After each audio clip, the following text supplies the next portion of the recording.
Hello and welcome inside the Lettermen Lounge. I'm your host, Mick Walker, and today's guest is five-star Ohio State wide receiver commit Jameer Brown. Say it again? Jameer Brown, sorry. You okay? Jameer, thanks for joining me today, man. How was today's showcase? The showcase was good. It was a little bit ups and downs. We got a lot of things to work on, but it was just the beginning.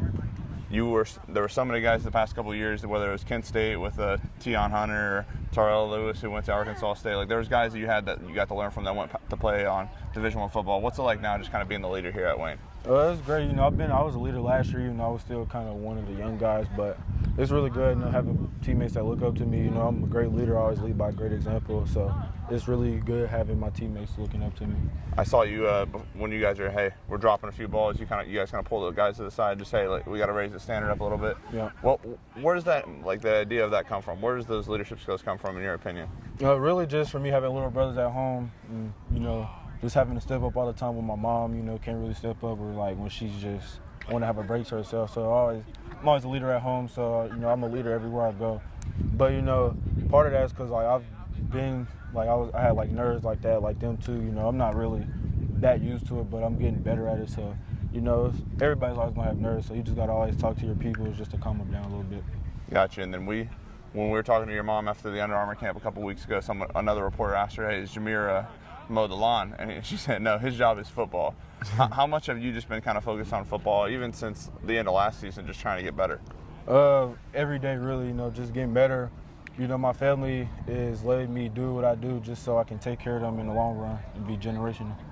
Are you seeing it yourself? Because I know me watching it, the other Ohio State reporters that have seen you, like last Under Armour camp, you dropped a couple passes in the gauntlet, and I think you were just kind of learning to go through it. This year you went through the gauntlet twice when everybody else kind of went through it once. Didn't drop a pass. Hands seem to be vastly improving to go along with the speed.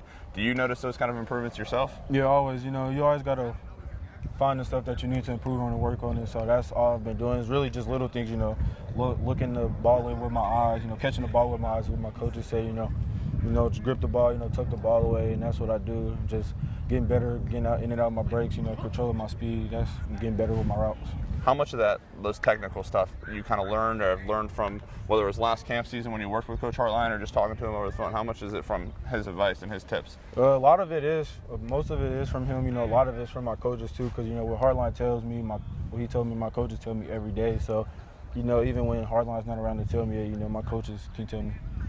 You and I kind of texted a little bit afterwards, but Coach Hartine has now been the wide receiver coach for a handful of years. There's 4 straight drafts of first-round wide receivers. He's had 5 in the past 4 years. As a guy that's committed to play for him, what's that like watching all that unfold?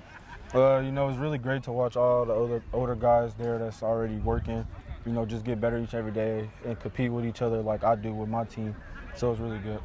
And how's it been? Obviously, I know 27 guys at your class. It's a little hard to talk to coaches right now because of the contact rules. But what's the relationship like between you, but not only you and him, but also you and your family and your parents? Because I know that's a big part. It's really great. Me and my family, all have great conversations with the coaches up there. They make me and my family feel wanted, just knowing that. And then knowing that, it's really good. So it makes me feel like I made a great decision.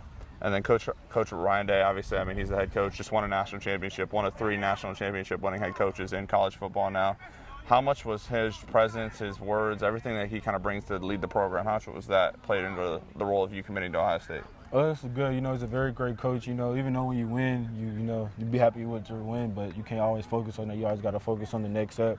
And, it's always little steps to the big steps. So he's a really great coach. He says a lot of great things to his players. Even when they mess up a little bit, he doesn't just always strictly yell at them. He just tells them what they can do to get better, whatever they messed up on. And then you committed there during the Indiana game. It kind of caught a lot of people by surprise. But what went into the decision on why you wanted to commit so early and shut it down with Ohio State? I really saw everything I wanted to see. They make me feel loved. They always make me feel wanted to be around. My coaches always told me before I committed, go where you want to be, where you're wanted. So that's what I chose, is Ohio State. They showed me that I'm wanted. They showed they want me and my family around each and every day. They talk to us a lot. Even when we talk, it's hourly conversations, great conversations. So you're committed. Obviously, you've been committed for a couple months. You have the Ohio State shirt on. The gold chain here is a Blocko, but you're still visiting schools, going through your own process, as everybody is able to do in your position. What's kind of your mindset as you visit these schools, whether it's with 7-on-7 or just going up to a place like Notre Dame for a day? What's kind of your mindset with that stuff?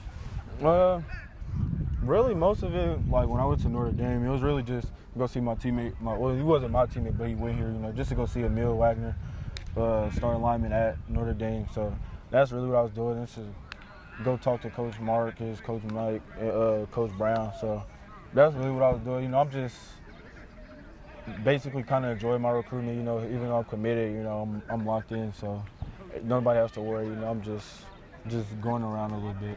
And I imagine the way that Coach Hartine and even Coach Day have talked in the past, that while they might not encourage you to go visit other places, you've talked to them about it, and they even support you when it comes to, hey, go through your process because it's a once-in-a-lifetime opportunity. Yeah.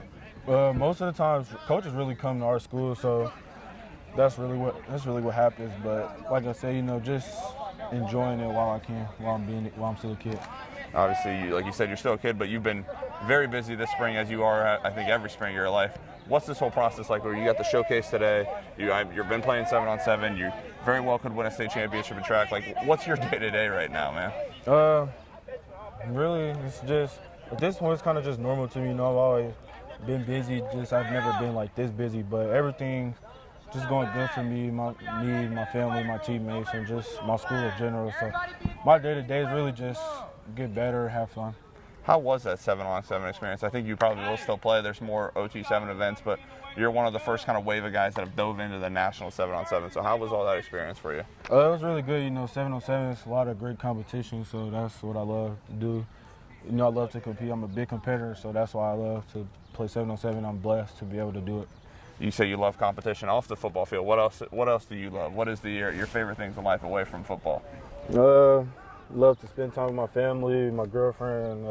Love to sleep, game a little bit here and there when I can. Really just to travel a lot, see a lot of things, do a lot of things I haven't done yet. What do you game on? What's the go-to game for you? 2K, 2K, NCAA, and then, my girlfriend wants me to play with. I play Roblox with her sometimes, or Fortnite, but mostly 2K and NCAA. How are you on the sticks for NCAA? Oh, I'm good. Can't nobody mess with me. I imagine that this is an obvious answer, but we'll still say it so it's a fun clip. But what's the go-to team for you on NCAA? Come on now, State. How fun is it for you? Obviously, you've watched him in spring practice, but to play with him as number 4 out there, Jeremiah Smith, knowing that could be you here in a couple of years. Oh, it's fun. It's great watching him compete. It makes me just can't wait to get to the next level, to get better. Just to learn from from a great coach, a lot of great different coaches. So I just can't wait. You and Brady are the only two. Brady Edmonds, the 4-star quarterback out of Huntington Beach, California. You guys are the only 2 commits for Ohio State in the 2027 class. Have you guys started to build that relationship as well? No, but like I told every reporter that has asked me that question, hopefully over the summer we can start building a connection just to get to know things about each other. I know there's a couple of guys at 26 that you might have talked to, or you kind of know a little bit. Are there any guys that you are recruiting actively right now? Not really. I haven't really been talking to anybody, so. As you kind of finish up here through the spring and we get into the summer, what's the plan, whether it's camps at Ohio State, visits elsewhere, OT7, what's the summer experience going to be for you? Just to get ready for the season and get better and have fun. Well, thanks again for joining us today inside the Lettermen Lounge. Everybody, make sure you guys go follow Jameer on Twitter. Make sure you stay up with the socials. He does a great job on there promoting himself, promoting everything he's got going on with his recruitment. So thanks again for joining us, man. Thanks for having me.